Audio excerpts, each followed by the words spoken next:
untuk keputusan dan penjelasan-penjelasan. Explanatory note, catatan-catatan penjelasan dari gambar. Halo Isa Silvani. Isa. Iya, Pak. Masih di kampung kamu, Isa? Masih, Pak. Musim apa sekarang di situ? Musim banyaknya sih sekarang Pak cabai, Pak. Musim apa? Cabai, Pak. Cabai? Iya, Pak. Bukan, maksud saya hujan atau kemarau. Maaf, Pak. Hah? Lagi musim hujan, Pak. Musim penghujan.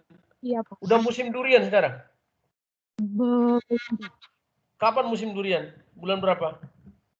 Bulan-bulan 12, Pak. 12? Iya, Pak. Wah, udah lewat dong berarti. Iya, Pak. Oke, nanti saya bulan 12 lah ke situ ya, siapkan durian ya. Iya, Oke, Pak. pertanyaan saya tadi sama kamu Isa, ada berapa kelompok tadi simbol di flowchart? Ada 4, Pak. 1, The flow of and gas. input dan output. Yang kedua, Yang kedua, proses, Pak. simbol proses. Yang ketiga, Storage, Pak. simbol penyimpanan data. Yang keempat, Flow and miscellaneous symbol, Pak. simbol flow, arus, dan simbol lain-lainnya. Nah, jangan lupa itu ya. Jadi itu ada 4 kelompok dia. Input, output symbol, processing symbol, storage symbol, flow, and miscellaneous symbol. Ada 4 simbol. Nah, kita mulai detail sekarang. Kita mulai input, output symbol dulu. Ada yang gambar begini, disebut dengan dokumen simbol. Represent a document or report that is prepared by hand or printed by computer. Menggambarkan sumber data input atau output dibuat secara manual ataupun secara komputer. Jadi dia bisa dalam bentuk manual, bisa pun dalam bentuk printed, tercetak oleh komputer. Nah, yang kedua gambarnya adalah seperti ini, multiple copy. Kalau tadi itu satu, disebut dengan single copy. Ini multiple copy. Multiple copy itu biasanya bernomor urut 1, 2, dan 3. Ya, 1 itu adalah original, 2 dan 3 itu copy. Oke, harus memiliki nomor sebelah kanan atas, tidak harus sebelah kanan atas. Tidak harus, bisa sebelah kiri bawah, kanan kiri, kanan atas, kanan bawah, bisa kiri atas, kiri bawah bisa. Ya. Yang ketiga, ini simbol input output, satu lagi. Ini biasanya untuk akuntansi dipakai yang simbol begini, kayak jajaran genjang. Pada program flowchart. Accounting journal atau buku besar di dalam dokumen flowchart. Ya. Dokumen flowchart. Nah, simbol input yang lain lagi adalah seperti ini. Ini disebut display. Information display by online output device such as terminal, monitor, atau screen. Bahasa kasarnya ini disebut dengan monitor. Jadi monitor komputer, monitor ATM, monitor kasir, itu termasuk ini. Simbolnya ini. Simbol input output. Oke. Yang berikutnya adalah input output simbol namanya online keying. Keying. Nah, apa itu? Adalah simbol data menginput secara online. Biasanya disebut kalau kita adalah keyboard komputer, keyboard laptop, dan lain sebagainya, keyboard handphone. Nah, itu disebut dengan terminal. Ada lagi satu lagi disebut input output simbol terminal atau PC. Kalau kita hanya menggunakan PC. Jadi kita input, otomatis kelihatan di screen-nya. Nah, ini yang disebut dengan personal komputer. Kombinasi display, kombinasi monitor, dan online keying. Jadi sekaligus 2. Oke. Nah, terus yang input output lagi, satu lagi namanya transmittal tape. Transmittal tape adalah satu data simbol input atau output yang berfungsi untuk memonitor apakah data yang kita input itu sudah benar. Alat kontrol untuk data input ataupun data output apakah sudah benar. Nah, contohnya apa? Saya kasih contoh kamu ya. Jeremia Siregar. Jeremia.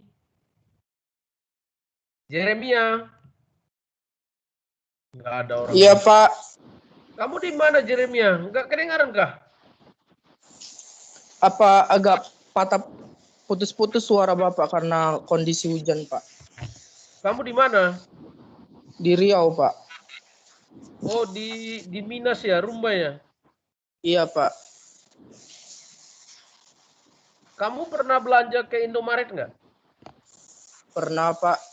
Waktu kamu belanja itu, kamu belanjanya ada 10 item. Siap itu kamu dikasih kertas kecil kan sama kasirnya? Iya, Pak. Apa nama kertas kecil itu? Struk belanja kita, Pak. Struk belanja. Nah, untuk apa sama kamu struk belanja itu?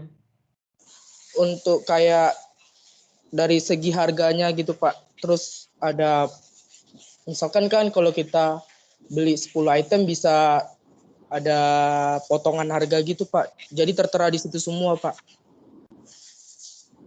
Seandainya itu tidak ada, berarti tidak butuh dong kertas itu. Kalau dibilang nggak butuh sih, Pak. Takutnya kan kita kayak dimainkan gitu, Pak. Dimainkan apa kamu? Kayak sistem pembelian kita kan bisa juga kayak dimainkan kasir gitu, Pak. Yang harusnya kita bayar nominalnya segini. Jadi Justru itu pertanyaan saya, untuk apa sama kamu kertas kecil itu? bukti belanja kita, Pak.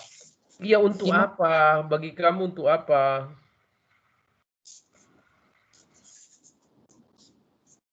Untuk agar kita tahu, Pak, berapa. Iya, kamu ngecek, alat ngecek. Oh, yang kita beli 10, buktinya mana? Oh, ini barangnya ini, barangnya ini, barangnya gitu kan? Iya, Pak, ya. Itu namanya alat mengontrol input dan mengontrol output. Makanya disebut tadi namanya transmittal tape namanya. Alat untuk ngontrol. Paham ya? Paham, Pak, paham. Ya, jadi biar kamu tahu apa itu yang dimaksud dengan transmittal. Jadi total simbol itu semua ada berapa simbol input dan output? 1, 2, 3, 4, 5, 6, 7. Ada 7. Ada 7 total gambar input output. Nah, sekarang kita lompat kepada simbol processing. Simbol processing yang pertama adalah kotak. Kotak. Oke. Menggambarkan proses yang dikerjakan oleh komputer. Sekali lagi, gambar ini proses yang dikerjakan oleh komputer.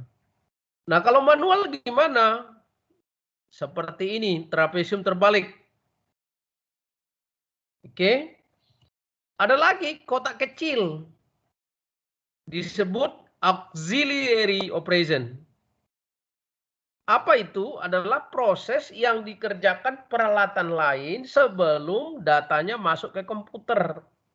Contohnya, scanner. Scanner. Jadi barangnya di-scan dulu. Klik, klik, klik, klik, klik, klik, klik, klik, klik, klik, klik. Nah, sesudah masuk di klik, klik, pindahkan datanya ke komputer. Nah, proses klik pakai scanner itu disebut dengan auxiliary operation. Menggambarkan proses yang dilakukan di luar dari sistem. Ya, bisa scanner, bisa RFID, radio frekuensi ID, bisa dengan model apa namanya conveyor dan lain sebagainya. Oke. Ada lagi satu lagi namanya offline keying operation. Oke. Apa ini? Adalah entry data, sekali lagi entry data secara offline, tidak langsung ke sistem. Contohnya tadi kasirnya Indomaret di toko A. Ada kasirnya 2, kasir 1, kasir 2. Kasir 1 mengentry, disimpan. Kasir 2 mengentry, disimpan. Hasil pekerjaan mereka, datanya itu diambil, di-download atau ditransmit ke sistem. Nah, pekerjaan kasir itu, kasir 1 atau kasir 2, itu disebut offline keying. Kenapa? Karena dia tidak langsung berhubungan dengan sistem. Masih manual dikerjakan walaupun menggunakan komputer. Oke? Itu processing. Jadi processing itu ada 4. 1, 2, 3, 4. Sekarang kita masuk kepada storage. Simbol-simbol penyimpanan data. Ya, ini bentuk tabung begini. Namanya magnetic disk. Menggambarkan apa? Penyimpanan secara permanen. Sorry. Penyimpanan data secara permanen.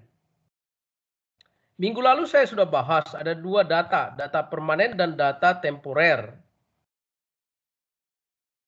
Lestari Laia, Lestari. Iya, Pak. Kenapa profil kamu, wajahnya kamu buat seram begitu? Menakutkan sekali, Lestari. Wajahmu mana, Lestari? Ini, Pak. Iya. Bisa diganti profilnya nggak? Yang agak senyum sedikit, Lestari.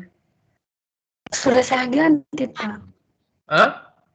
Sudah saya ganti kemarin. Ya, tapi tetap masih hitam begitu. Menakutkan, Lestari. Kamu dari Nias, bukan? Iya, Pak. Iya. Jangan menakutkan. Ada 2 data minggu kemarin, Lestari. 1 data permanen, 1 data temporer. Apa contoh data permanen di akuntansi Laia?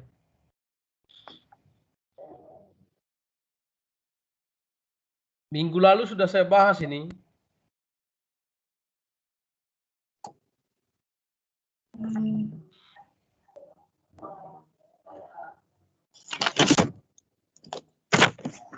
Bentar ya, Pak. Enggak perlu ikut. Data permanen adalah data yang sekali kita buat sampai selamanya tidak bisa di-delete, tidak bisa dihapus. Kalau di akuntansi contohnya apa? Buku besar. Nah, yang kedua namanya adalah data temporer. Apa itu data temporer? Adalah data di mana data itu tidak akan dipakai jangka lama. Contohnya apa? Catatan. Jadi record, jurnal. Jurnal itu kalau sudah ada, tidak dipelihara sampai berlama-lama ria. 1 tahun selesai. Ya, itu contohnya. Oke. Yang kedua, ada lagi tempat penyimpanan namanya magnetic tape. Itu penyimpanan data dalam bentuk magnetik, dalam bentuk pita. Pita magnetik. Ya. Biasanya juga ini sering dibuat berkaitan dengan data-data transaksi, transaction data.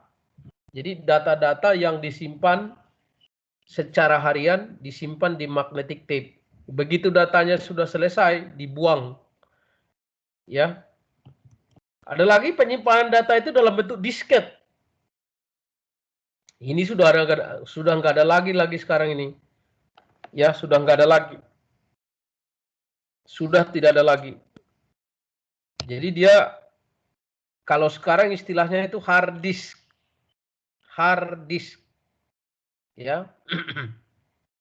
Yang berikutnya namanya online storage. menggambarkan penyimpanan satu data atau file di dalam komputer secara online. Jadi kalau kita menyimpan data, contohnya kalau kamu pergi ke ATM, masukkan data, masukkan masukkan nomor PIN, pilih, ambil duit, enter. Nah, data itu langsung tersimpan. Di mana datanya itu tersimpan? Di online storage dari bank atau ATM itu berada. Kita tidak tahu di mana mereka simpan. Karena apa? Sifatnya itu online. Ya, sifatnya online. Nah, ada lagi satu lagi data yang sifatnya temporer. Storage symbol, tapi sifatnya itu biasanya temporer. Temporer.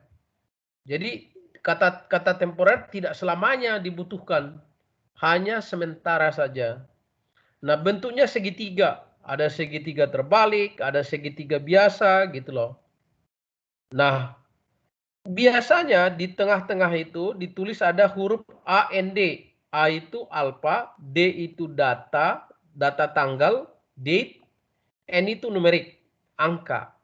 Kalau dia A, segitiganya gini terbalik, artinya urutkan dari huruf yang terbesar menjadi huruf terkecil. Atau dari Z ke A. Kalau angka ini 9 ke 0.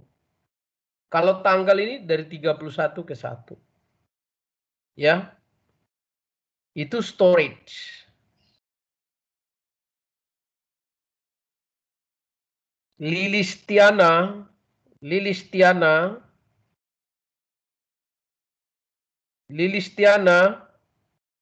Ya, Pak. kamu masih di Indramayu? Wajah Cibubur, Pak. bukan di Indramayu kamu. Enggak. Tinggalnya di Cibubur, Pak. Oh, tinggal di Cibubur. Oke, pertanyaan. Apa tadi arti segitiga itu, Lilis? Tadi suaranya itu putus-putus, Pak. Aduh, kenapa putus-putus? Apa yang salah ini? Kadang ada suaranya. Ya, kamu punya jaringan nggak benar. Jaringan kamu itu nggak benar. Saya coba ke Mikael dulu. Mikael.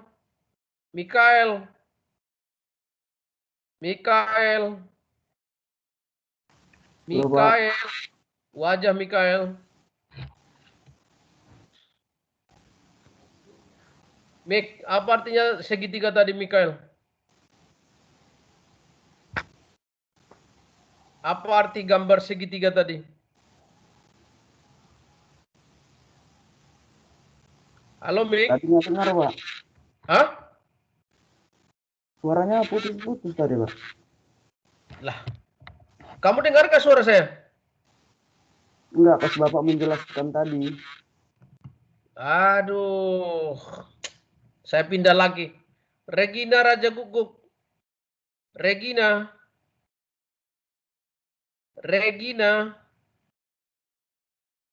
Nggak ada orangnya. Reni Anggraeni. Reni.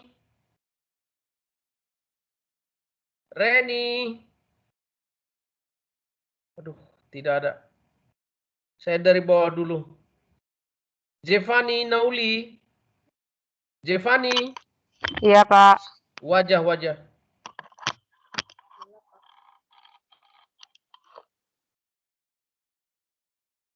Jevani. Kok gelap banget di situ, Jevani? Kameranya, Pak, emang cahayanya kurang. Oke. Pertanyaan. Jevani, apa arti simbol segitiga tadi? Kalau segitiga itu penyimpanan, Pak. Penyimpanan apa?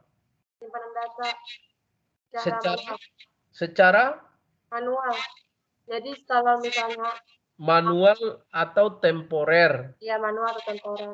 Terus kalau misalnya kan di segitiganya itu ada huruf ya, Pak. 3 Iya. huruf. Itu A, D, sama N. A Ya. itu dari alfabetikal. Kalau alfabetikal berarti nanti disusun alfabetnya dari A sampai Z. Kalau Terus kalau segitiganya terbalik, kalau segitiganya terbalik berarti dari Z sampai A. boleh, betul. Kalau dia D, Kalau D itu dari Z ya, tanggal Pak.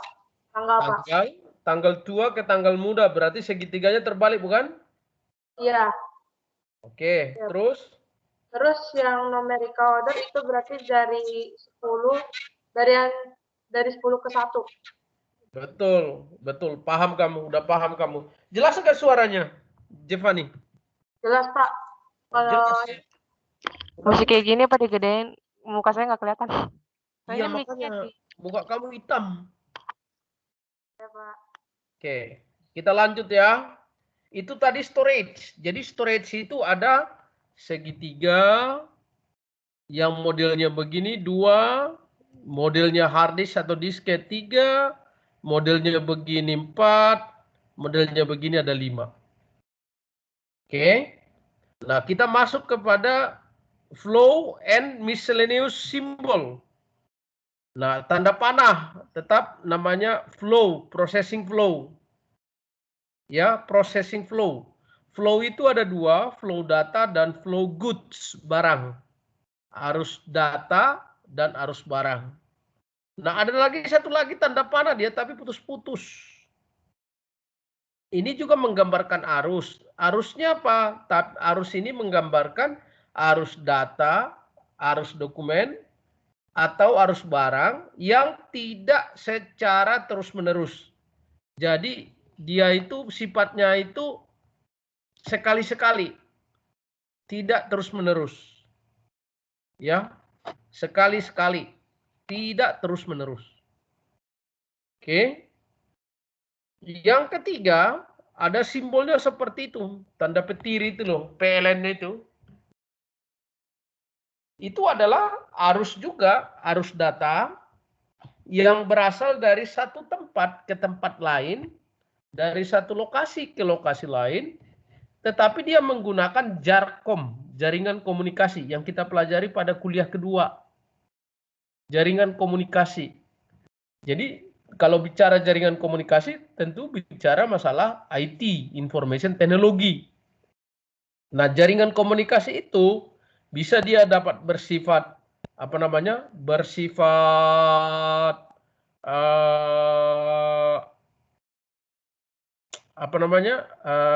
kabel, wire, atau juga bisa bersifat non kabel atau wireless. Oke, kita tambah lagi ada lingkaran kecil. Lingkaran kecil.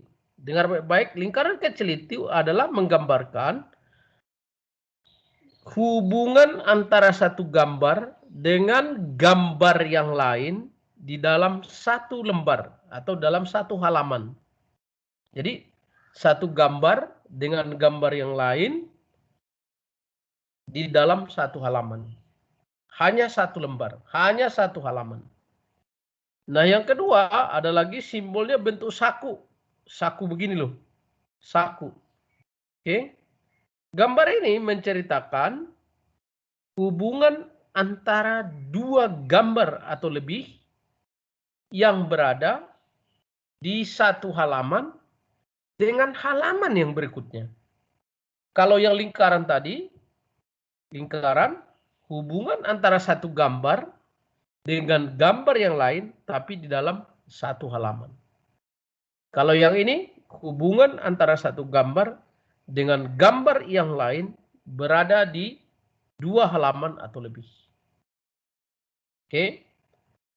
Nah, ada lagi flow and miscellaneous symbol, terminal. Nah, ada ini menggambarkan tentang dari mana kita mulai, beginning, dari mana, di mana kita akhiri, end, atau point of interruption. Pada saat kapan kita harus berhenti dalam satu proses atau dalam satu program. Jadi ada 3. Startnya di mana, end-nya di mana, Atau kalau ada peristiwanya harus berhenti dulu, interruption, di mana? Ya, ada 3. Start, end, interruption. Oke. Yang berikutnya adalah simbol ketupat ini ya, model ketupat. Model ketupat. Ini menggambarkan decision, keputusan. Ya. Keputusan itu di sistem selalu digambarkan dengan satu pertanyaan. Dan pertanyaan itu jawabannya hanya ya atau tidak. Dan jika ada jawabannya ya, maka, dan kalau ada jawabannya tidak, maka. Kita praktek sekarang. Kita praktek sekarang ya. Jevani.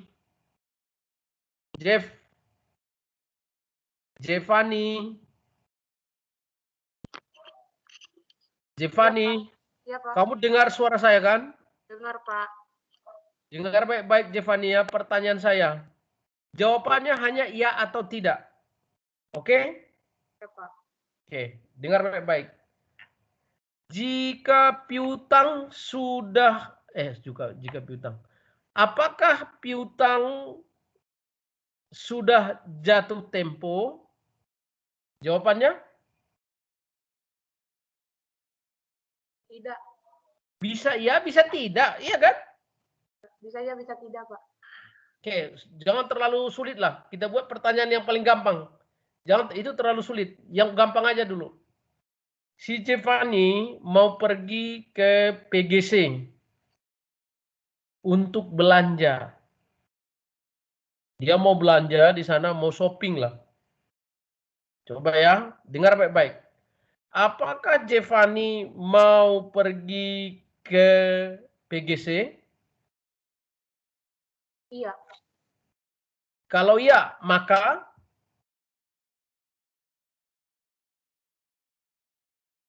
Mau ya, maka mau beli barang. ya, kalau iya maka siapkan duit lah. Oh iya. Siapkan duit dong. Ya, siapkan uang. Ya, kalau jawabannya tidak,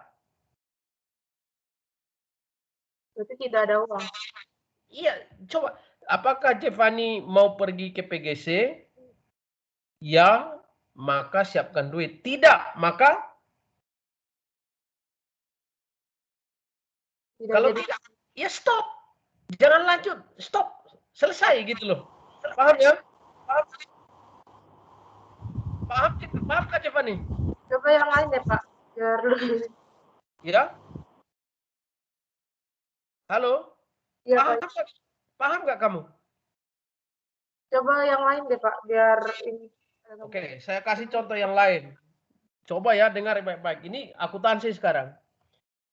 Apakah piutang sudah jatuh tempo? Jawabannya?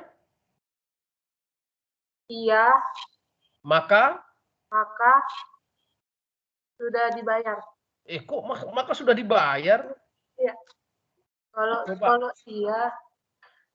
Ya, maka harus ditagih. Iya, Maka iya, maka harus ditagih. ditagih. Iya, maka Coba. harus ditagih.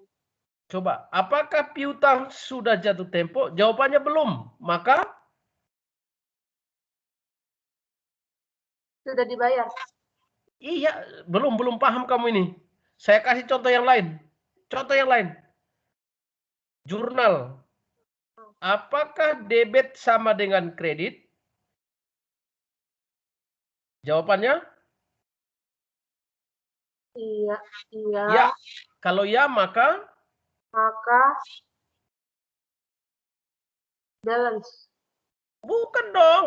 Kalau sudah balance, udah balance debit dan kreditnya, sudah sama debit dan kreditnya, maka dia apa?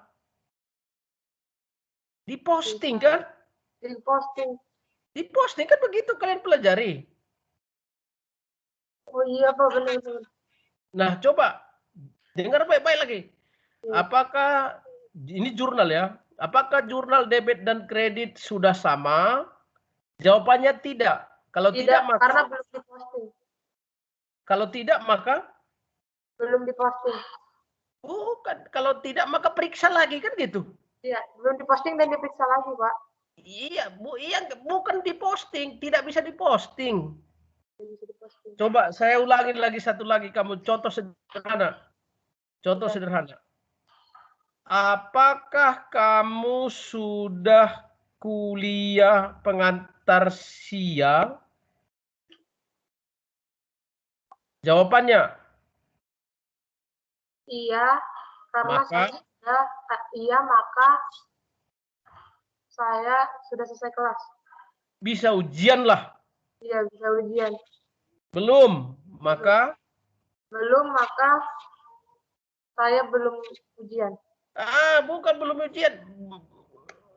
Belum pas jawabannya. Saya balik lagi ke akuntansi lagi. Saya balik lagi ke akuntansi. Dengar baik-baik.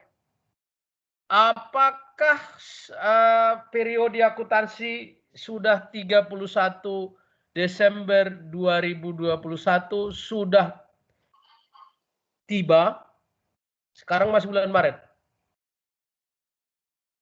Tidak, Kalau tidak maka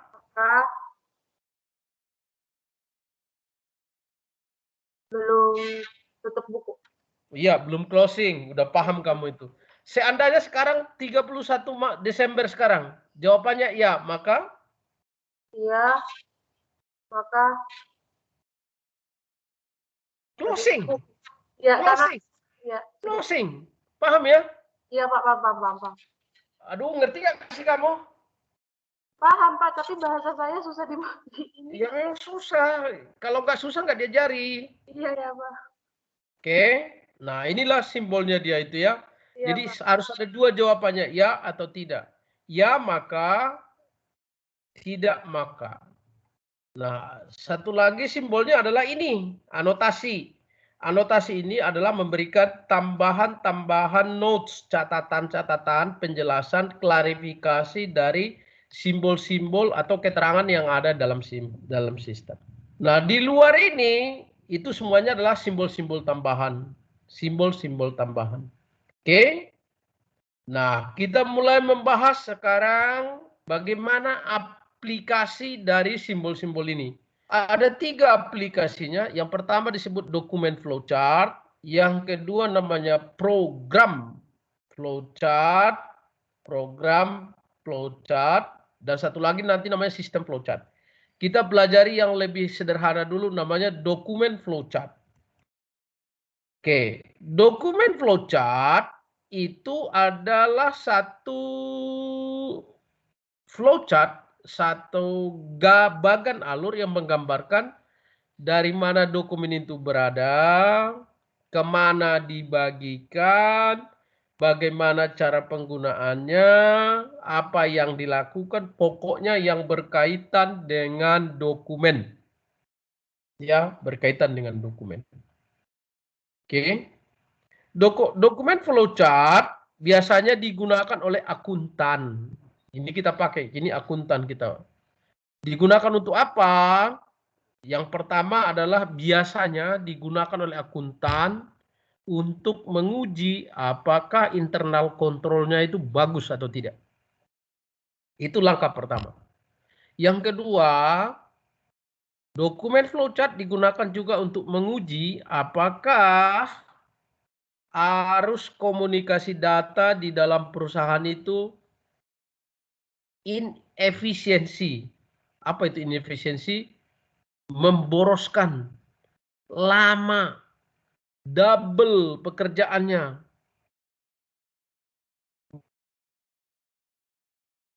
Kompleks, lama, sulit. Ya. Jadi tugas dari seorang akuntan untuk menguji 2 hal ini. Pertama adalah masalah kontrol tadi, apakah internal kontrolnya bagus. Yang kedua menguji kelemahan atau kondisi sistem ini. Apakah dia itu berbelit-belit, apakah dia kompleks, apakah banyak pekerjaan yang tumpang tindih, wasteful istilahnya, apakah pekerjaannya itu banyak delay, menunda, menunggu, dan lain sebagainya. Oke. Nah, hasil dari pekerjaan satu tadi, internal control, dan kelemahan sistem itu sendiri digunakan untuk pengembangan sistem. Namanya sistem design proses. Jadi proses mendesain ulang supaya perusahaan itu memiliki sistem yang terkontrol dan sistem yang efisien. Kita masuk kepada contoh sekarang.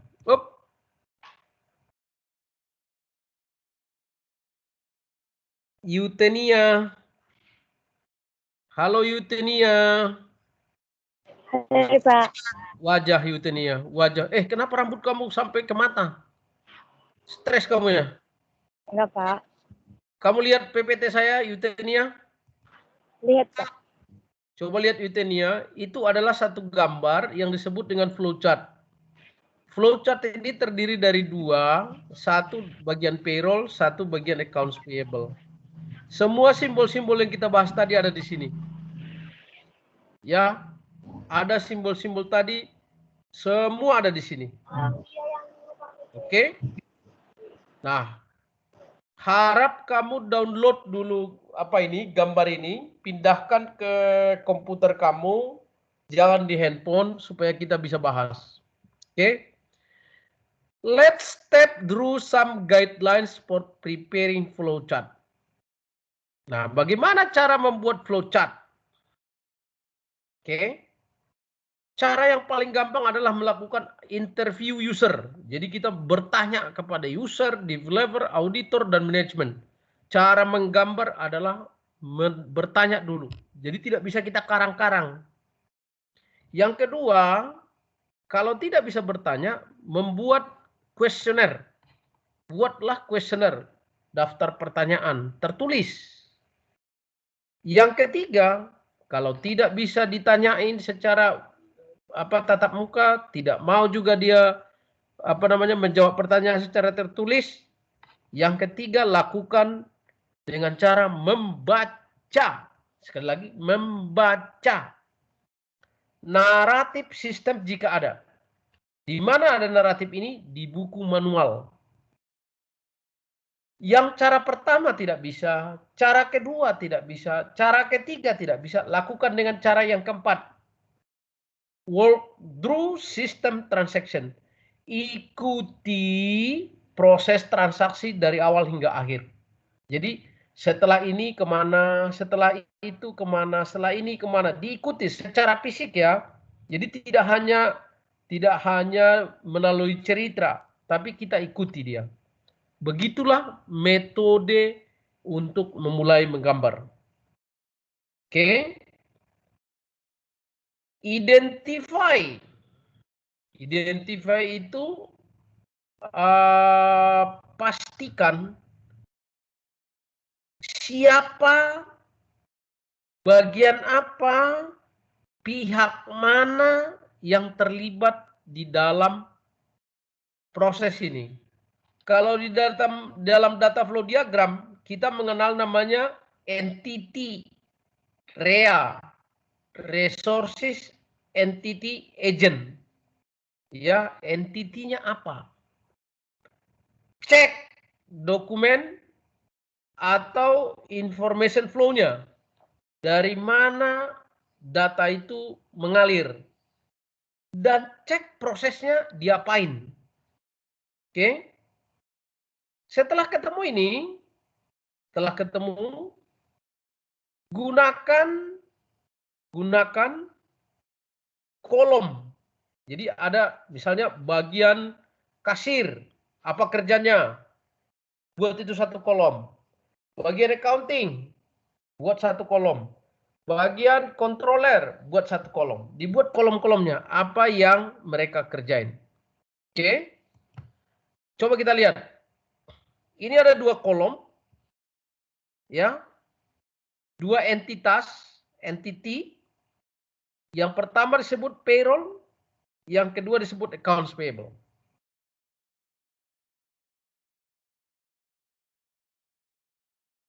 Eutenia, halo Eutenia. Iya, Pak. Masih mengikuti kuliah ini, Eutenia? Masih, Pak, tapi suara Bapak di sini putus-putus. Wah, masa sih? Iya, Tapi Pak. Tapi dengar suara kamu. Kalau saya buka kamera, PPT Bapak nggak nampak. Oh gitu? Iya, Pak. Waduh, udahlah. Jangan pakai kamera kalau begitu. Kamu lihat gambar ini nggak? Ntar Pak lagi loading. Udah, Pak. Udah. Sudah kamu lihat? Udah, Pak. Ya itu yang merah itu 1, 2, ini disebut dengan entities. Ada payroll, ada accounts payable. Itu tadi langkah pertama. Yang berikutnya, flowchart the normal cost operation and identify exception with annotation. Mana tahu ada penyimpangan-penyimpangan, gunakanlah apa tadi, gambar-gambar catatan. Ya. Yang berikutnya harus dari atas ke bawah, kiri ke kanan. Jadi jangan sudah dari atas ke bawah naik lagi ke atas, itu membuat kamu sulit untuk menggambar. Gunakan flowchart simbol yang sudah standar, yang baku. Ya. Dan lebih bagus kalau menggunakan template yang ada dari komputer, itu yang 28 tadi. Terus buat label simbol-simbol itu dengan benar. Jadi misalnya kalau lihat gambar ini kan ada di sini. Setiap ada gambar, di tengahnya ada keterangan. Setiap ada gambar, di tengahnya ada keterangan. Kenapa ada keterangan? Supaya memudahkan orang membaca, oh ini yang dikerjakan di sini. Itu maksudnya. Ya, buat label simbol yang jelas. Oke. Guidelines for preparing flowchart. Aturan main supaya orang bisa menggambar ini adalah yang pertama, harus tahu dari mana awalnya. Itu nomor 1. Awalnya harus tahu dari mana. A clear beginning dan berakhir di mana. Jadi tahu awalnya di mana, berakhir di mana. Saya coba cek dulu kamu ya, Jessica. Ya, Bapak. Wajah Jessica. Di sini putus-putus, Pak, lagi hujan. Waduh, gimana ceritanya nih? Di mana kamu berada, Jessica? Di Cibinong, Pak, Bogor. Waduh. Di sini musim panas, Jessica. Kemarau di sini. Di sini hujan, Pak. Ya, selamatlah berhujan ria. Dingin di situ berarti. Iya, PPT Bapak juga nggak kelihatan. Waduh, kasihan banget kamu. Saya berarti tidak ke kamu sekarang. Saya ke Trimides saja dulu. Trimides. Halo, Pak. Dengar suara saya, Trimides? Dengar, tapi agak kecil. Iya. Suaramu nggak kedengaran. Kamu di mana, Trimides? Lagi di rumah. Dengar baik-baik. Salah satu cara untuk memulai menggambar dari flowchart ini adalah mengetahui awalnya dari mana dan berakhir di mana. Sekarang saya bertanya sama kamu ya. Trimides mau membeli satu motor. Coba ceritakan awalnya di mana dan akhirnya di mana. Mau membeli. Iya. Kamu pinginnya itu melakukan membeli satu motor. Motor baru lah. Pertanyaan, awalnya dari mana, berakhir di mana? Awalnya dari rumah saya, Pak. Apa yang pertama, pekerjaan pertama kamu lakukan? Menuju tempatnya. Memilih tempatnya? Menuju tempat yang akan dibeli motor. Kamu di mana tempatnya? Ya, kalau belum tahu, berarti mencari tahu, Pak. Oke, memang sudah tahu kamu motor apa yang kamu beli? Misalnya kalau udah, ya Ya saya udah tahu Pak, kalau belum saya Ya, mencari memang, informasi dulu. memang kalau sudah tahu kamu motor apa yang kamu beli sudah ada duitnya.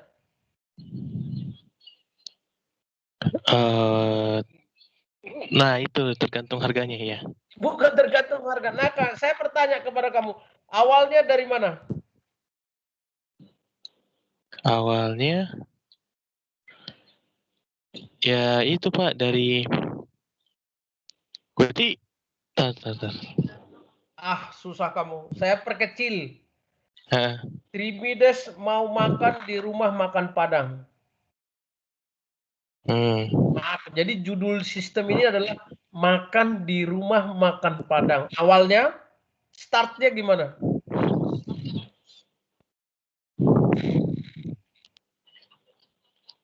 Kalau saya, startnya saya ya, start nomor 1, tentukan rumah makannya. Saya. Itu nomor 1. Yang kedua, pesan. Yang ketiga, makan. Yang keempat, bayar. Selesai. Oke Pak, iya Pak. Jadi awalnya kalau saya ke restoran Padang, menentukan restorannya, dan akhirnya bayar. Bagaimana kalau nggak ada duitnya? Nggak mungkin saya pergi kalau nggak ada duit. Mimpi kali ya. Oke, cuci piring Pak. Iya, nanti pulangnya nyuci piring. Oke, itu di praktek. Sekarang kamu tanya lagi kamu. Sekarang kita jurnal di akuntansi. Jurnal, startnya dari mana? Itu Pak, jurnal. Iya, mulainya dari mana? Transaksi. Dari transaksi. Kalau kamu mulai menjurnal, mulainya dari mana?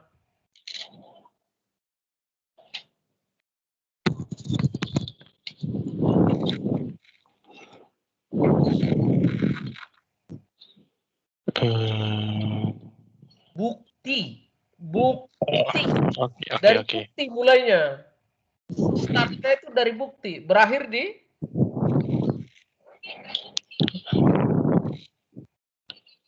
Selesai kapan? Ini pekerjaannya jurnal.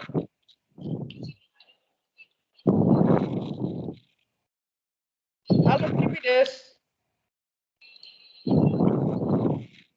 Halo Pak. Iya, berakhir di mana? Kan tadi di pembuatan jurnal ya Pak? Iya, pertama awalnya itu adalah dari bukti. Nah, berakhir di? Pencatatannya. Pencatatan. Kan pekerjaannya mencatat. Akhirnya di? Selesai kapan? Pada saat kapan? Endingnya apa? Oh. Belum connect Kak, belum connect. Susah kamu. Gimana ini anak akuntansi? Aduh, gimana kalian? Nggak canggih. Saya lanjut aja dulu. Ya. Start, beginning, dan ending. One approach I can use is to read through narrative. Tadi sudah saya jelaskan kalau ada 4 cara ya. Pertama, tanyain. Yang kedua, buat pertanyaan. Yang ketiga, lihat di buku panduan naratif. Kalau yang terakhir, cara yang keempat dengan cara walk through. Ikuti transaksinya dari awal sampai akhir. Itu bisa dilakukan. Ya, yang perlu diperhatikan, apa inputnya, bagaimana prosesnya, dan apa outputnya. Note on the next slide. Oh ini, coba lihat. Ini gambarnya, ini Trimides. Dia sudah ada simbolnya di sini. Identifies where input is coming from. Ini startnya dari HRD. Ya, HRD. Dari Human Resources. Oke. Inputnya ada 2. New employee data dan employee change. Oke. Diproses dengan cara update employee and payroll file, ya, outputnya disimpan temporer outputnya disimpan secara temporer dalam satu file dengan bentuk segitiga terbalik. Bisa diurutkan berdasarkan abjad, bisa diurutkan berdasarkan tanggal. Seterusnya, input dari file ini akan digunakan untuk di tempat ini propose monthly report atau prepare payroll check atau propose payroll report. Jadi ada 3 dari sini. Tanda panah titik-titik ini. Ya. Terus terakhir ada proses lagi. Terus masuk lagi ada outputnya lagi. Jadi kalau kita lihat cara membuatnya ini adalah pertama, lihat ini ada awalnya. Kita lihat inputnya apa. Lanjut prosesnya bagaimana. Hasil proses harus disimpan. Tadi penyimpanan ada banyak loh. Ada temporer, ada final, ada komputer, ada manual, gitu ya. Nah, dari sini kita tahu data ini mau dikemanakan, siapa penggunanya, ada 1, 2, 3. Nah, setelah itu output dari proses tadi, coba lihat ini, ternyata ada proses, masuk di sini output, dan output ini masih disimpan lagi balik ke temporary. Oke, dan dilanjutkan lagi. Itu guidelines untuk membuat satu flowchart. Guideline selanjutnya adalah setiap proses manual, sekali lagi dengar baik-baik, setiap proses manual, every manual process, sudah harus memiliki paling tidak 1 input dan paling tidak 1 output. Berarti bisa 2 input, 1 output, 2 input, 5 output, 1 input, 2 output. Nah, yang tidak mungkin adalah 1 input tanpa output. Itu nggak mungkin. Atau tanpa input ada output. Itu juga tidak mungkin. Tidak mungkin. Ya. Yang kedua, data yang dimasukkan atau diambil dari komputer file, sekali lagi, data yang masuk atau data yang diambil dari filenya komputer itu tidak termasuk proses. Jadi retrieve file, mengambil file atau menyimpan file itu tidak termasuk proses. Oke, coba lihat ini gambar 86. 86. Oke. Dokumen yang pindah dari payroll register di payroll ke bagian accounts payable, ini hanya perpindahan dokumen, perpindahan data, ini tidak termasuk proses. Kenapa? Karena hanya perpindahan data, perpindahan dokumen, perpindahan formulir. Namanya forwarding a document, forwarding a data, forwarding a goods, forwarding a file, retrieving a file. Nah, jadi kata-kata retrieve, save, forward, transfer itu tidak berkaitan dengan proses. Dianggap tidak proses. Nah, ini contoh satu lagi. Filing a document. Filing. Jadi data yang dimasukkan ke file itu juga tidak proses. Tidak proses. Ya. Oke, pedoman yang berikutnya. Tidak boleh menghubungkan dua dokumen. Sekali lagi, tidak boleh menghubungkan dua dokumen kecuali antar kolom atau antar entitas. Jadi kalau di dalam satu kolom, satu bagian terjadi perpindahan dokumen, itu tidak boleh dimasukkan sebagai dua dokumen. Karena tidak mungkin berpindah dari bagian payroll ke bagian payroll dokumen yang sama. Itu tidak mungkin terjadi. Nah, coba lihat gambar ini. Coba lihat.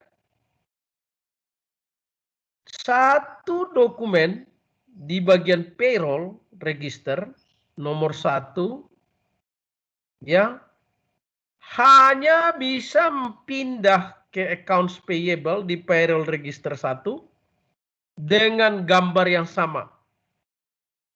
Oke? Dengan gambar yang sama. Nah, gambar payroll register ini sekali lagi, gambar payroll register ini di bagian payroll tidak mungkin berpindah di dalam kolom payroll. Kenapa? Karena datanya itu sama, isinya sama. Nah, bagaimana dengan yang di accounts payable? Ini payroll register, kok di bawah ada lagi payroll register? Ini langsung masuk ke file. Langsung masuk ke file, bukan perpindahan. File. Oke? Masuk file. 90. Bila menggunakan multiple copy. Tadi udah kita bahas ini. Jika dokumen yang digunakan itu adalah lebih dari satu lembar, maka setiap lembar itu diberikan nomor dokumen. Bisa sebelah kanan atas, sebelah kiri bawah, sebelah kiri kanan bawah, sebelah kanan atas, sebelah kiri atas, terserah. Sebenarnya right hand corner itu tidak mandatori, bisa di mana saja, sepanjang itu bisa dilihat oleh mata. Oke, ini contohnya 1, 2. 1, 2. 1 artinya original, 2 artinya copy. Guidelines for preparing flowchart. Show on page connector and label them clearly to avoid excess flow line. Apa artinya? Gini. Risbe Yudika, Risbe.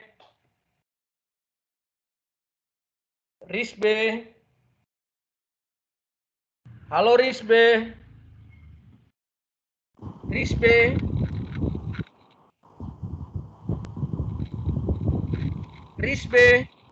Iya. Wajah Risbe, kok nggak kelihatan kamu Risbe? Di Cirebon kamu kan? Waduh, nggak jawab dia. Reja Sevilla. Reja. Iya, Pak. Reja. Wajah Reja. Udah, Pak. Reja, gimana kabar kampung kita, Reja? Lagi hujan, Pak. Mendung-mendung gitu. Kok banyak banget tulisan di belakang kamu, tulisan apa itu? Oh, Ada di situ catatan siang, enggak ada ya? nggak ada, Pak. Apa catatan apa itu?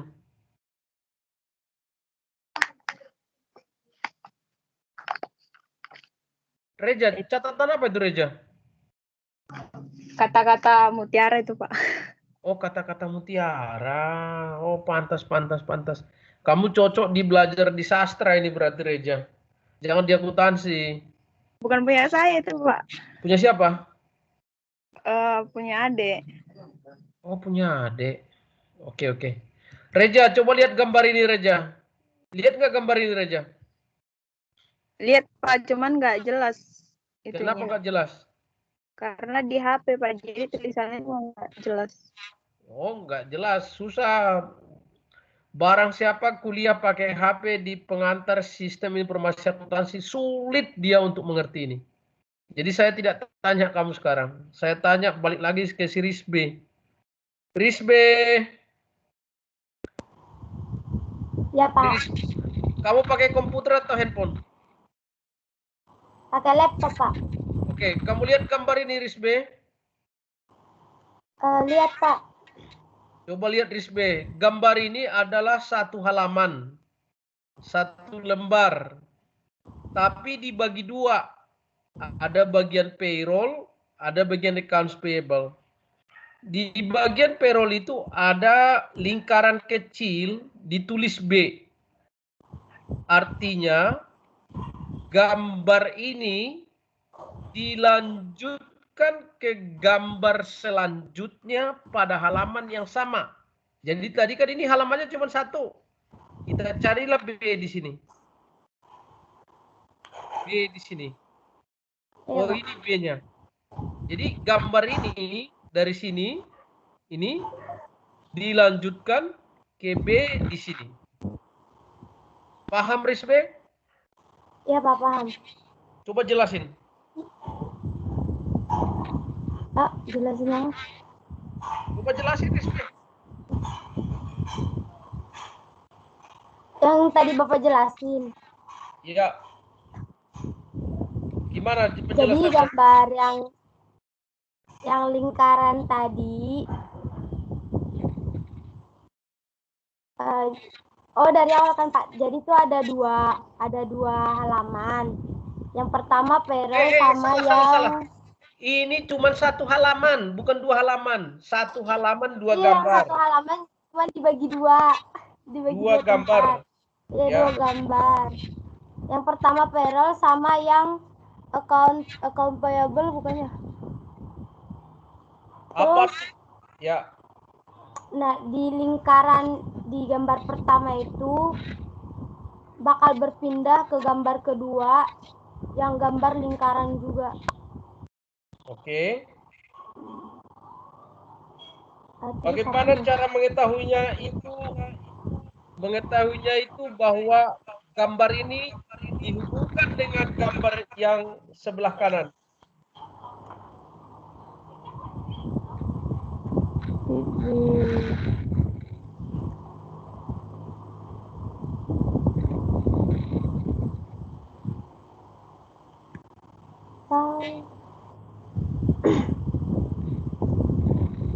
Dari mana kita tahu? Dari mana? Dari tulisannya. Coba lihat, di situ kan ada lingkarannya B di sini kan? Oh, iya Pak, dari tulisannya. Dari tulisannya B, carilah lingkaran yang di situ ada tulisannya B. Oh iya Pak. Paham, Rizke? Paham Pak, paham. Oke, bagus. Kita masuk guidelines berikutnya. OP connector. Apa itu? Adalah menghubungkan dua gambar. Sekali lagi, menghubungkan satu gambar dengan gambar lainnya di halaman yang berbeda. Lihat PPT ini enggak? Risbe.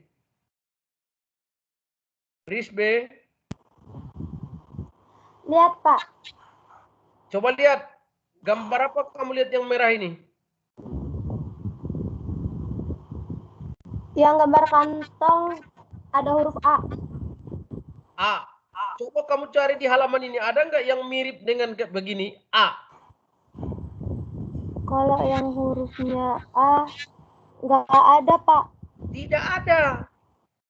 Artinya apa? Gambar ini hanya bisa dihubungkan dengan gambar yang lain di halaman yang lain. Bukan halaman ini. Mungkin halaman kedua, mungkin halaman 3, mungkin halaman 4, dan lain sebagainya. Coba lihat. D. Ini ada D. D. Kira-kira D ini dihubungkan kemana, Rizbe? Yang D. Ya, D. Delta. Dihubungkan kemana?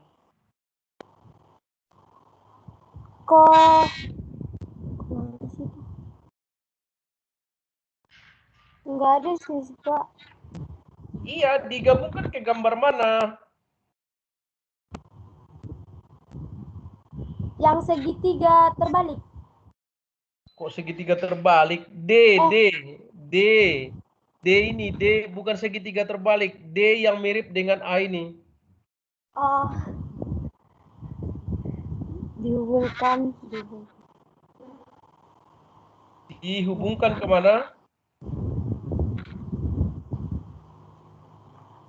Kurang tahu. Belum paham kamu berarti. Dihubungkan dengan gambar selanjutnya yang ada gambarnya seperti ini D di halaman yang lain. Sama jadi, A ini juga dihubungkan dengan gambar yang lain di halaman yang lain yang ada gambarnya seperti ini. Paham, Rizbe? Oh, paham, Pak. Tadi Rizvi fokusnya ke hurufnya, bukan di bentuk gambarnya itu. Kenapa? Tadi Rizvi fokus ke hurufnya, bukan di arti dari gambarnya itu, Pak, bentuknya itu. Waduh, nggak kedengaran suara kamu. Itu tadi Rizvi lupa, Pak, sama arti simbolnya tadi. Jadi Rizvi fokusnya ke hurufnya.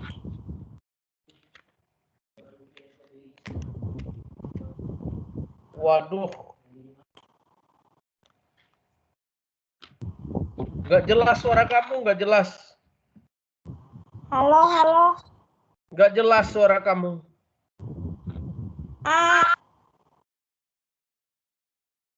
Oke.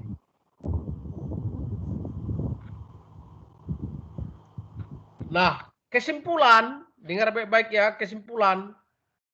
Jika satu flowchart lebih dari satu halaman, maka setiap halaman itu diberi nomor halaman. Misalnya kalau dia 5 halaman, maka halaman pertama dibuat begini. 1 of 5, 2 of 5, 3 of 5, sampai 5 of 5.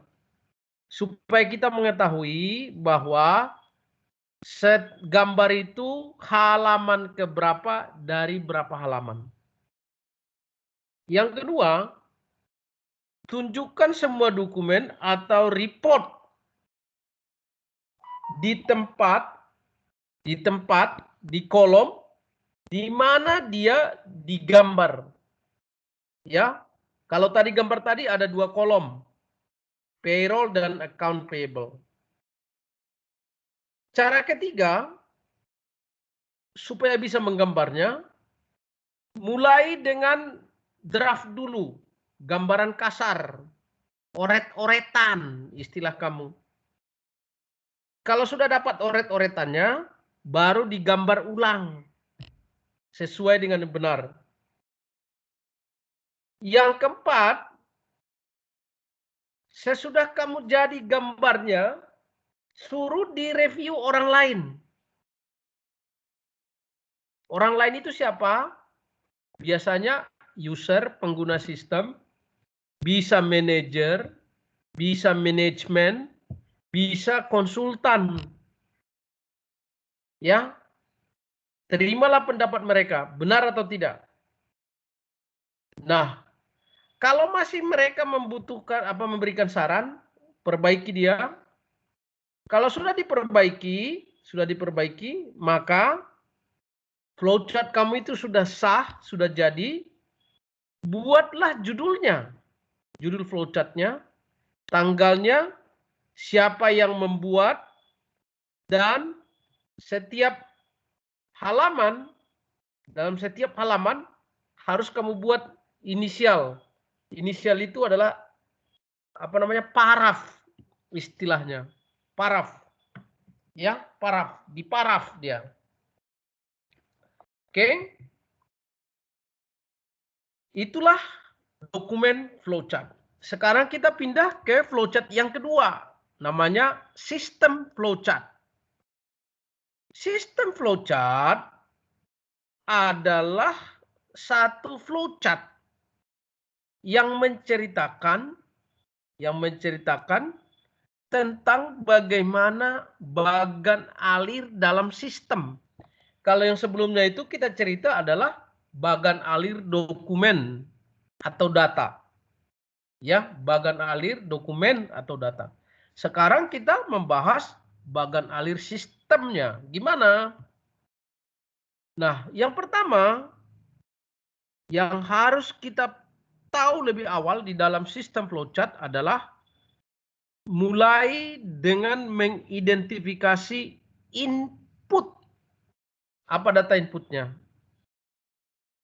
Bisa data baru, dari data baru, bisa dari data yang sudah tersimpan, atau bisa kedua-duanya.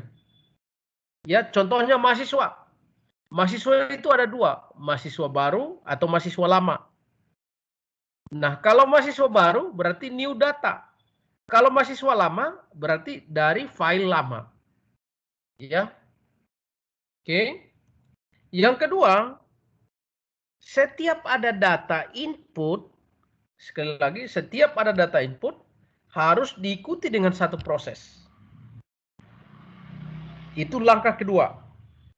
Setiap ada data input harus diikuti dengan proses. Kalau tidak ada proses, bukan sistem flowchart namanya.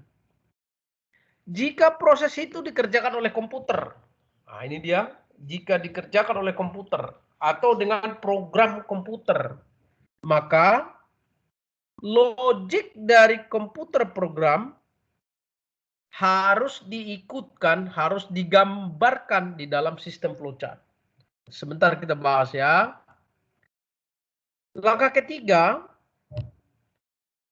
jika proses sudah selesai, maka proses itu harus diikuti oleh output. Di mana output itu harus disimpan, stored, disimpan. Tadi alat penyimpanannya ada beberapa macam itu ya. Magnetic tape, magnetic disk, magnetic disket, ya.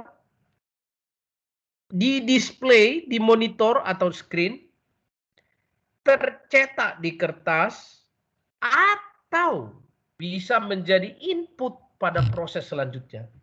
Jadi ada 4 kemungkinan outputnya itu. Yang pertama adalah outputnya tersimpan, ya. Yang kedua, outputnya itu ditunjukkan di dalam monitor, di screen. Yang ketiga itu tercetak dalam bentuk kertas, atau outputnya itu digunakan sebagai input di proses lanjutan. Sistem flowchart dengan kata lain adalah satu sistem yang menggambarkan hubungan antara input, proses, output. Jadi bagaimana menggambarkan proses input, proses output di dalam satu sistem. Gambar itulah disebut gambar sistem flowchart. Kalau di dokumen flowchart, tadi kita hanya menceritakan arus dari data, arus dokumen, arus transaksi. Di dalam sistem flowchart, kita sudah bicara basic input, prosesnya apa, dan outputnya apa. Coba lihat gambar ini. Coba lihat gambar ini.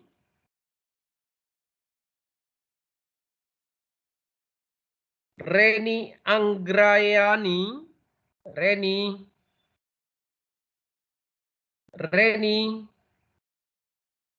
Halo Reni. Iya, Pak. Wajah Iya, Reni. Wajah.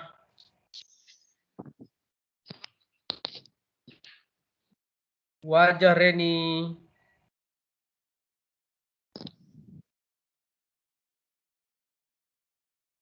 Udah. Gak kelihatan wajah kamu Reni. Di mana kamu ini berada Reni? Di mana kamu ini Reni? Di Bogor. Di Bogor ya Reni. Kamu lihat PPT saya ini enggak Reni? Di Bogor, Pak. Iya, kamu lihat gambar saya ini enggak? Enggak, Pak. Hah? Soalnya pakai HP, Pak. Kelihatan Aduh, tapi tulisannya itu nggak kelihatan, Pak. susah. Harus yang pakai laptop. Regina. Regina.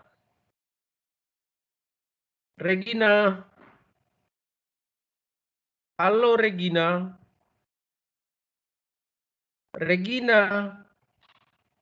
Waduh, susah. Regina, kamu pakai laptop atau handphone Regina? Pakai handphone, Pak. Waduh, jangan pakai handphone, pakai laptop atau PC. Nggak bisa kuliah sistem pakai handphone kagak bisa. Iya, Pak. Susah. Minggu depan nggak lagi pakai handphone ya, semua pakai laptop. Iya, Pak. Jevani. Iya, Pak. Lihat PPT saya Jevani. Iya, Pak, lihat. Coba Jevani. Coba lihat Jevani. Iya, Pak. Ini adalah salah satu contoh sistem flowchart. Sistem flowchart. Mulai inputnya dari sini, dari screen terminal, ada proses kotak tadi komputer, masuk kepada penyimpanan data magnetik, atau disimpan di dalam file manual. Data itu dihubungkan dengan jaringan, diproses lagi, disimpan lagi, atau diproses dalam bentuk manual. Data ini diproses manual, terus begitu. Nah, sistem flowchart ini menceritakan adalah dari mana input berasal, dikerjain apa, dan hasilnya apa, dan disimpan di mana. Ini contoh dari sistem flowchart. Akhirnya di mana? Akhirnya paling bawah. Ini screen semua ini. Screen paling bawah. Jadi data yang paling bawah ini, data-data tadi bisa dilihat di monitor, di screen. Oke, Jevanya? Iya, Pak. Oke, saya lompat sekarang ke flowchart yang ketiga. Namanya program flowchart. Program flowchart adalah flowchart yang dibuat berdasarkan logika operation, logika kerja oleh komputer.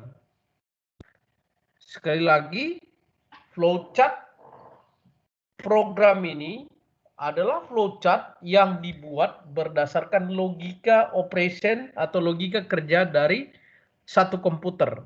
Bagaimana komputer mengerjakan satu pekerjaan. Nah, pendekatannya juga adalah pendekatan input, proses, output. Begitu ada input, diproses pasti ada outputnya. Terus begitu. Nah, kita lihat 104. Sebelah kiri adalah sistem flowchart. Sebelah kanan adalah program flowchart. Kalau sistem flowchart tadi adalah bagaimana sistem itu bekerja, bagaimana arus pekerjaan di dalam satu sistem komputer. Atau bisa juga dari data input yang baru diproses menghasilkan output. Sebelah kanan kita gambar dia dalam bentuk program flowchart yang dikerjakan oleh komputer. Coba lihat ya. Coba lihat Jevanya. Iya, Pak. Jevanya. Lihat tadi kita udah diskusi di awal di Jevanya. Program flowchart, input data. Kita mengentry data, input data. Apakah condition is met? Apakah kondisinya itu terpenuhi? Sambil contoh tadi, apakah debit dan kredit sama? Jika ya, maka posting. Jika tidak, maka balik lagi ke awal, cek ulang. Paham jawabannya? Paham, Pak. Sudah mengerti ini, cerita ini? Jadi kita input data gitu kan, terus dicek kalau misalnya datanya Jawabannya apa, Jevanya? ya atau tidak. Boleh nggak jawabannya mengisi titik-titik? Tidak. Nggak bisa. Coba ya, contoh. Kamu pergi ke ATM. Insert your card. Kamu masukkan kartu kamu. Masukkan PIN. Enter. Salah. Apa jawaban dari si ATM? Tidak. Bukan tidak. Ulangi sekali lagi, gitu kan? Ya ulangi sekali lagi. Sampai 3 kali. Ketiga kali dia bilang apa? Dia nggak menjawab lagi. Kartu kamu ditelan sama dia. Iya kan? Iya, Pak. Pertanyaan saya, berarti pertanyaannya di ATM itu berapa kali? 3 kali. 3 kali, berarti jawabannya no 3 kali, jawaban yes juga bisa berkali-kali. Benar nggak jawabannya? Bisa, Pak. Oke, Iya, Pak. itu dia cerita tentang program flowchart. Bedanya sistem flowchart dengan program flowchart, kalau di sistem flowchart kita tidak tahu apa yang diiyakan, apa yang ditidakkan, apa yang yes, apa yang no. Tapi di program flowchart kita sudah tahu kalau dia salah maka, kalau dia benar maka. Itu cerita program flowchart. Ya. Catatan. Program flowchart detail tentang proses logika yang dikerjakan oleh komputer. Jadi kalau komputernya itu tidak menggunakan logika yang benar, maka hasilnya pun salah. Hasilnya pun salah. Tugas.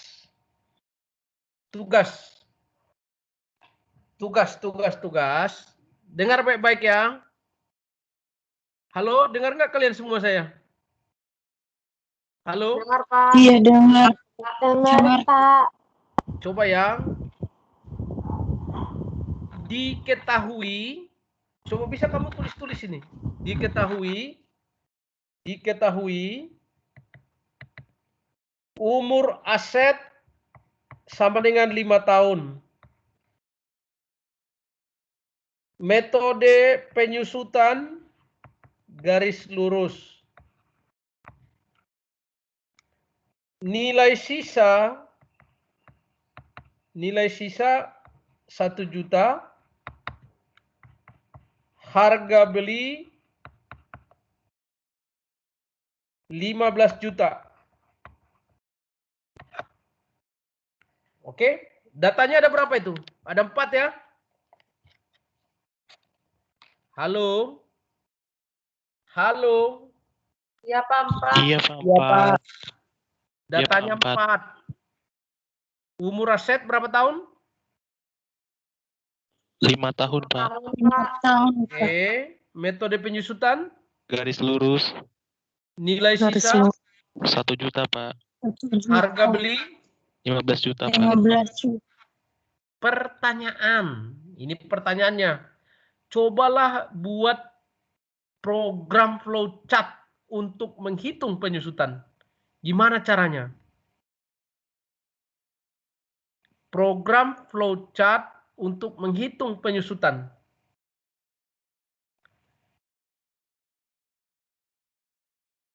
Coba sebelum kamu kerjain, saya buat pertanyaan. Jawabannya ya atau tidak. Pertanyaan nomor 1. Apakah harga belinya ada? Jawabannya?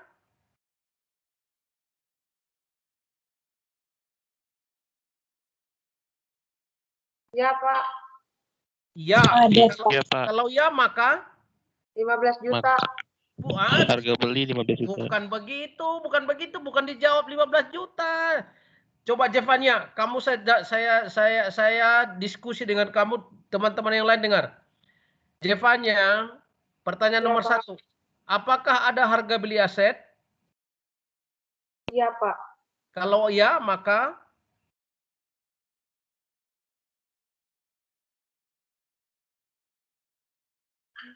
kalau iya maka apa? Maka Coba kalau harga beli tidak ada. Tidak, jawabannya maka nggak dibeli.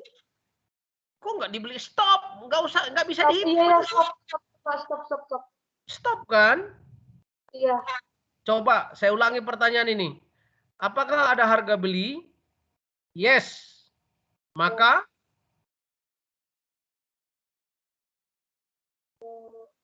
lanjutkan, iya kan? Maka dilanjutkan. Lanjutkan. Lanjutkannya ngapain? Bertanya lagi. Apakah ada nilai sisa? Iya, Pak. Kalau iya, maka dilanjutkan. Kok dilanjutkan? Kurangi harga beli, kurang nilai sisa kan? Iya. Betul kan? Betul, Pak. Betul. Nah, hasilnya apa? Apa hasil dari harga beli kurang nilai sisa?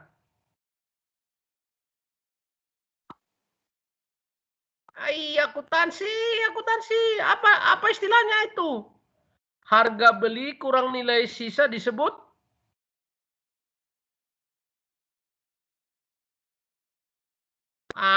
susah. Depreciable value, nilai yang dapat disusut. Nah, setelah itu buat lagi pertanyaan. Apakah sudah diketahui umur aset? Jawabannya? Iya, Pak. Ya. Kalau ya, maka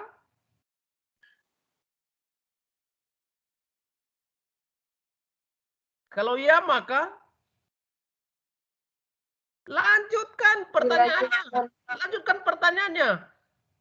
Apakah metode penyusutannya garis lurus? Kalau iya, maka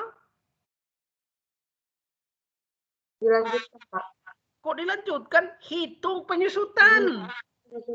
penyusutan. Caranya gimana?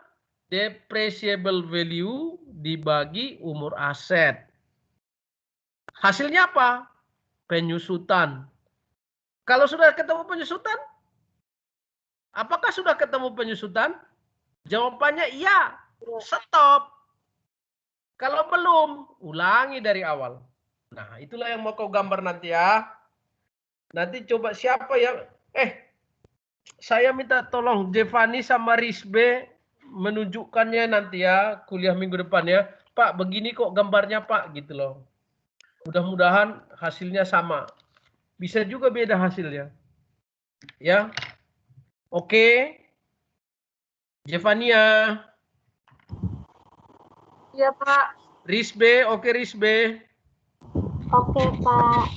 Ya. Undang-undang ya, barang siapa yang tidak melakukan tugasnya dengan baik dan benar akan mendapat hukuman. Kan begitu kan undang-undangnya? Iya, Pak, iya. Betul ya, undang-undangnya begitu. Jadi minggu depan kamu harus bayar apa kamu itu, tugas kamu itu. Flowchart flowchart program ini adalah tugas dari seorang programmer. Tapi si programmer pun bisa membuatnya mengerjakan ini apabila dia mendengarkan masukan dari akuntan. Jadi yang lebih pintar membuat program flowchart ini adalah akuntan, bukan programmer. Programmer itu hanya membuat programnya doang. Nah, sekarang kita sudah mempelajari dua hal. Kita mempelajari flowchart, kita mempelajari data flow diagram. Dua-duanya itu berbicara tentang arus. Yang pertama arus data, Kalau di flowchart tadi ada 3 hal kita pelajari. Dokumen flowchart, program flowchart, sistem flowchart. Perbedaannya di mana? DFD, data flow diagram, dia menceritakan tentang arus dari data dari satu tempat ke tempat lain. Sedangkan flowchart menceritakan bagaimana proses input, pemrosesan data itu sendiri, dan outputnya. Jadi dia namanya IPO, Input Process Output Pattern. Bagaimana caranya input diproses menjadi output. Sementara di data flow diagram, kalaupun ada proses, dia hanya menunjukkan data apa yang dipindahkan. Oke. Ini ada contoh, saya tidak bahas lagi contoh ini. Kamu bisa melihatnya. Saya lompat ke PPT sebentar ya, PPT 113. PPT 113. Bagaimana merubah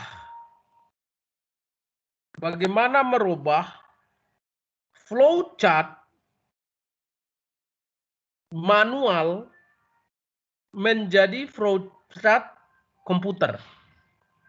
Coba lihat. Ini adalah salah satu contoh bagaimana cara mengubah flowchart manual menjadi flowchart komputer atau sistem flowchart. Datanya sama, student, mahasiswa. Pekerjanya sama, pendaftaran. Semuanya sama. Penyimpanannya data sama. Tetapi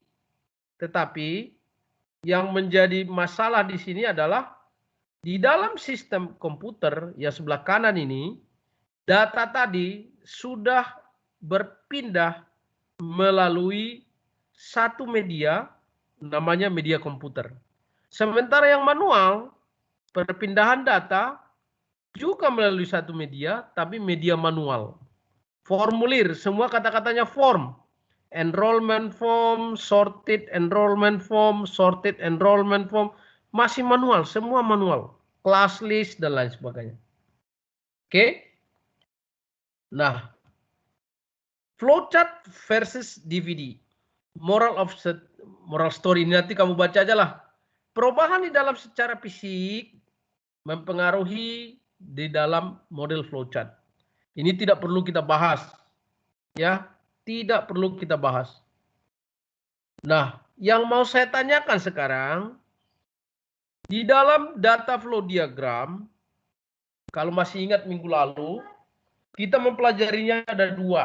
Satu konteks diagram yang membahas tentang data itu secara secara umum, secara makro, secara kasar, supaya bisa masuk kepada detail program, maka dia harus menggunakan logik. Logiknya itu yang digunakan pada data flow diagram namanya REA. REA. R itu resources, E itu event, A itu agent. Nah, sementara kalau di dalam flowchart, yang harus dirubah itu adalah datanya itu dalam bentuk input, sudah jelas detailnya, datanya apa, prosesnya bagaimana, dijelasin prosesnya, dan outputnya apa. Ingat, output itu tadi ada 4. Output bisa tercetak, output bisa tersimpan, output bisa menjadi output bisa menjadi input di departemen yang lain, atau output itu juga bisa menjadi storage temporer, disimpan sementara. Oke? quiz question. Oke, quiz question. Ini sebelum kita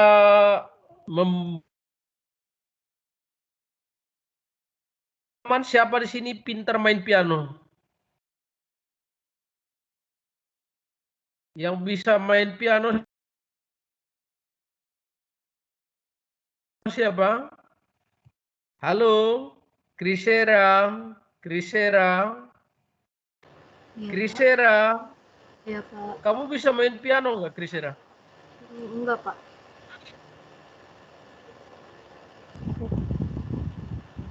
Oh, nggak ada. Siapa yang bisa main piano di sini? Risbe, kamu bisa Risbe? Risbe, Nggak bisa, Pak. Isa Silvani? Bisa, Pak. Isa. Halo, siapa yang bisa main piano di sini? Atau main keyboard? Nggak ada yang bisa ya? Aku bisa. Siapa yang bisa? Pianika, Pak. Itu pun ngelihat not. Enggak, siapa yang bisa? Si Risbe bisa? Bisanya pianika, Pak. Oke, pianika.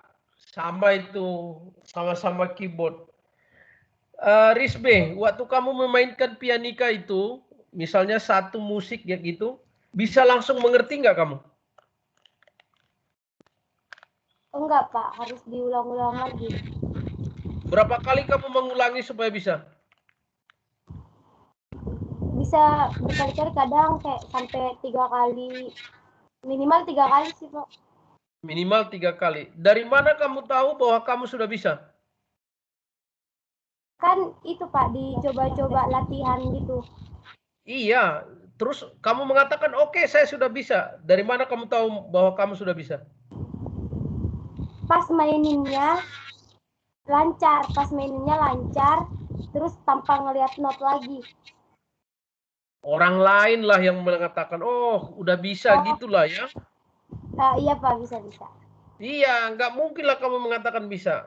Nah, terus dari mana kamu tahu bahwa kamu salah? Dari orang lain juga, Pak. Dari kita atau dari orang lain kan gitu? Iya, Pak. Kira-kira begitulah cara mengerjakan flowchart sama data flow diagram ini. Jadi kalau kita membuat data flow diagram, berapa kali kira-kira kita bisa membuatnya supaya bisa benar? Bisa sekali? Nggak bisa, Pak.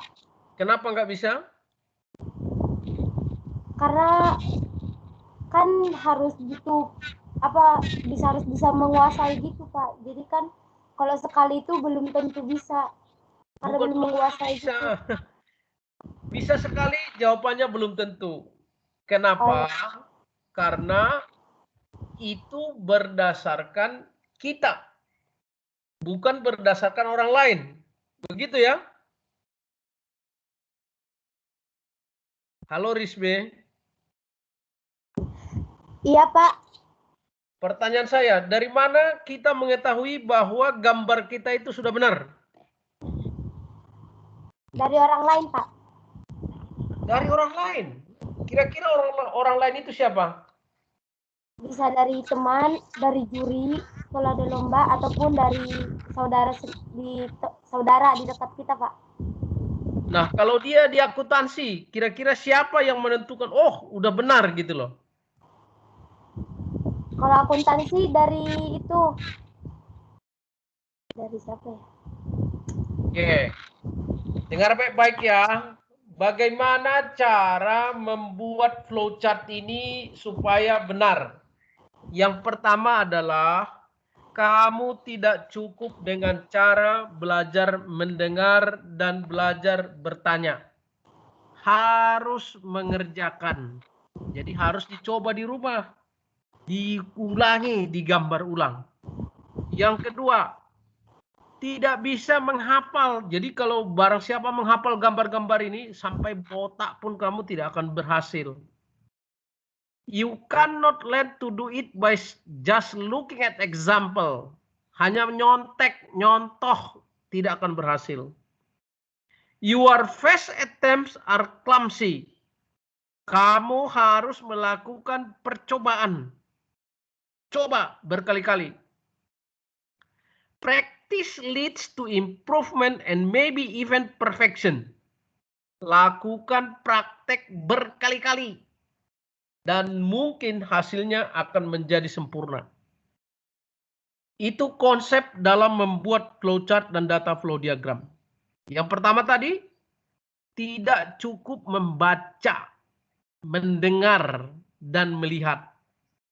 Yang kedua, kalaupun kamu mengatakan saya bisa dengan cara mencontek, copy paste, belum tentu hasilnya cocok. Yang ketiga, kita harus melakukan percobaan. Berkali-kali percobaan. Dan yang keempat, percobaan yang kamu lakukan tadi, yang berkali-kali tadi, akan mencapai satu kondisi namanya flowchart yang sempurna. Oke? Oke? Oke, Pak. Pertanyaan. Jessica. Halo Jessica. Jessica. Mana si Jessica? Oh, teman saya tanya. Michael. Iya, Pak. Michael. Halo, Pak. Kamu punya hobi apa, Michael? Main bola, Pak. Main bola. Pertanyaan saya, sebelum kamu menikmati hobi main bola, kira-kira kalau sekali aja kamu main bola sudah langsung jadi hobi nggak? Enggak, Pak. Harus berapa kali? Berkali-kali, Pak. Pertanyaan saya, kalaupun kamu sudah jadi berkali-kali, bisa nggak kita katakan bahwa kamu sudah expert dalam bola kaki? Belum tentu juga, Pak. Belum tentu juga. Siapa yang mengatakan bahwa kamu itu jago main bola? Orang lain atau saya sendiri. Ya penonton lah. Iya kan? Iya, Pak. Penonton bola kaki lah. Pelatih, penonton, pemilik klub sepak bola itu yang mengatakan, oh si Mikael jago main bola. Begitu kan? Iya, Pak. Kira-kira begitulah cara mempelajari flowchart sama data flow diagram. Menurut kamu Mikael, berapa kali kamu harus belajar ini supaya kamu mengerti? Flowchart sama data flow diagram. Cukup sekali? Tidak, Pak. Nggak cukup. Kalaupun sekali langsung jago kamu, kira-kira cocok nggak gambar kamu ini untuk tempat lain? Tidak cocok, Pak. Tidak cocok. Nah, supaya cocok, lakukanlah percobaan berkali-kali hingga kamu mencapai kesempurnaan pada gambar kamu. Itu yang disebut dengan perfection. Oke. Terakhir, dia bilang begini, kita sudah mempelajari dua hal. Ingat loh ya, saya ajari kamu data flow diagram sama flowchart. Kedua gambar tadi, data flow diagram dan flowchart ini hanya merupakan tools, alat yang penting bagi akuntan. Bagi akuntan, ingat, bagi akuntan. Untuk apa? Bagi akuntan ada dua tadi, bagi akuntan. Yang pertama adalah untuk menguji apakah internal kontrolnya itu memadai, adequate internal control system. Dan yang kedua untuk melihat apakah sistem yang sedang berjalan itu lemah atau inefficient. Lemah ataupun menimbulkan pemborosan. Apa ciri-ciri pemborosan? Lambat, lelet, pekerjaan duplikat, bertele-tele, complicated. Banyak orang tidak suka, usernya marah-marah dan lain sebagainya. Nah, dengan adanya data flow diagram dan flowchart ini, dengan adanya flowchart dan data flow diagram ini diketahui oleh akuntan, akuntan mengetahui apakah kontrolnya lemah, apakah sistemnya itu tidak bagus dan lain sebagainya, dia menggunakannya sebagai alat perbaikan, namanya learning development System Development. Nanti kita pelajari di SIA yang kedua, namanya System Development Life Cycle. Nah, alat inilah yang digunakan oleh manajemen untuk mengembangkan sistem yang baru, membuat sistem yang baru, creating data flow diagram dan flowchart yang baru. Untuk apa? Untuk pengembangan sistem. Sampai di sini, ada yang mau tanya? Halo, ada yang mau tanya? Halo, ada yang mau tanya sampai di sini? Tidak ada, Pak. Halo, sampai di sini ada yang mau tanya? Tidak, Bapak. Trimides. Tidak ada, Pak. Trimides. Iya, halo, Pak.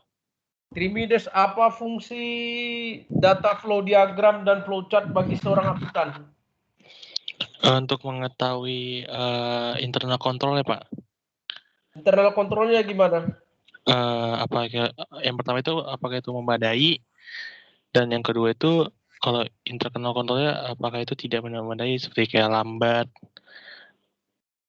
Oke, terus? Udah Kalau itu, Pak. misalnya dua-duanya itu tidak memadai, apa yang dilakukan oleh manajemen terhadap itu? Harus ada perbaikan, Pak. Iya, harus ada perbaikan. Perbaikannya Iya. itu apa tadi istilahnya?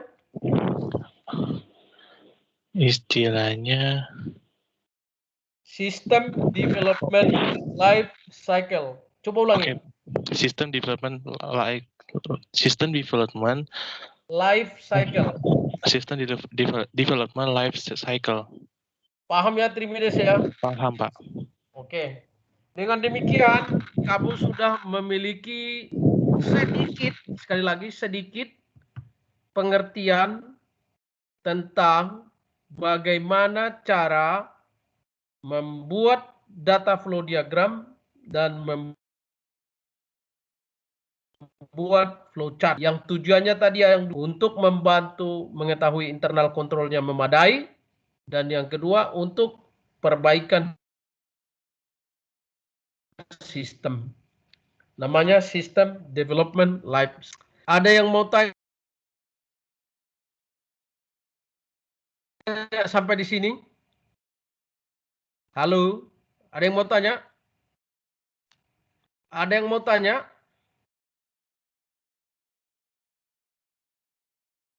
Tidak ada, Kalau Pak. tidak ada,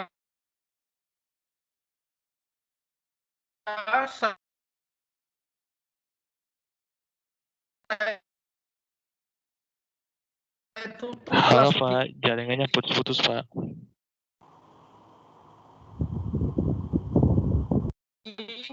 Saya tutup kelas. Halo, tolong kabari ya kalau di Buddha.